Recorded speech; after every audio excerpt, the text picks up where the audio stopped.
Hello, another glorious day the Lord has made here in Frankfurt, Germany. And even though it is a glorious day, kind of dreading the workout a little bit. It's leg day.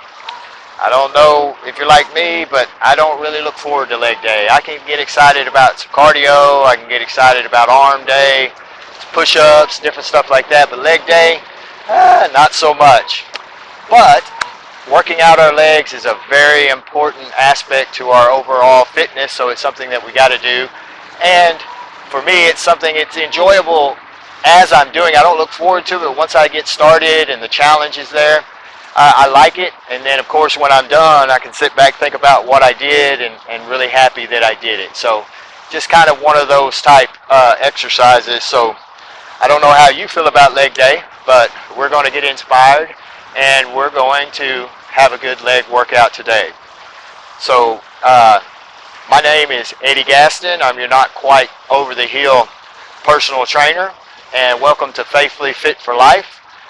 We're going to have a good workout today, and as is the format with my channel, I want to start with an inspirational quote, thought of the day, or scripture. And actually today it's a scripture, kind of fitting with what I spoke of kind of dreading and not looking too forward to doing legs. The scripture comes from Philippians 4:13, and it says, I can do all things through Christ who strengthens me. So that's very poignant for our overall life, walk with the Lord, all of those things. I mean, it's much more important than just trying to get through a workout, I understand. But we'll talk on it more, or I'll speak on it more at the end of the exercise segment, so stick around to the end. Hopefully you stick around to the end because we've got the workout in between now and then. But stick around to the end after the workout segment, and I'll discuss that a little bit as we go, or at the end. So anyways, I hope you're warmed up. If not, I've got a video in my library that you can pull up. It's a good warm-up. It'll get you good and ready to get started for any workout that we do. So you can pull that up, look at that, and get ready. And we're about to do a good leg workout. So good luck. God bless. Let's get to it.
Wow, nice workout, y'all. I hope y'all got a good burn. I did. And like I said at the beginning, I feel good now that I've done it. So it's one of those kind of put yourself through the paces, and then when you're done, you have that feeling of accomplishment and that feeling of, just getting something done good for yourself during the day. So that's good. As for the scripture, I said I'd speak on it a little bit more. Philippians 4:13 says, I can do all things through Christ whom strengthens me. That's been so true in my life. I mean, we've all been through tough times. We've all had our struggles and our things that we've had to get through. And I don't know about you, but there's been plenty that I couldn't have made it on my own strength. It was only by the grace, the strength, and the power of the Lord that I made it from one end and through and to the other side. So very thankful for that, and I can look back at that, and there's strength that comes when I'm in the midst of a new storm. I can think about the old storms that He pulled me through, and then that saying where this too shall pass has never been more poignant when I can think back and just think of all the times that He's pulled me through something I didn't think I'd make it through. So with reference to the workout today, it's not like it was that difficult and all of those things, but in a small way, it's kind of that example of when we're struggling with things spiritually, or we're struggling with our walk with the Lord, or struggling with a co-worker, or family relationships, whatever it may be, we can just kind of turn that over to the Lord and cast that burden on the Lord, and His strength will carry us through. So with that, pray that you have a good day, a good rest of your week, and I'd love to hear your comments down below. Also, if you found value in this workout or the scriptures or the scripture verse that we talked about, I would ask that you show the like button some love, subscribe to the channel, interact with me on the channel through the comments. All of those things kind of push the content to where it reaches more people. And you never know when one of these scriptures or something may have an effect on someone and draw them close to the Lord. That's my hope. So with that, remember that you are fearfully and wonderfully made. God bless you all.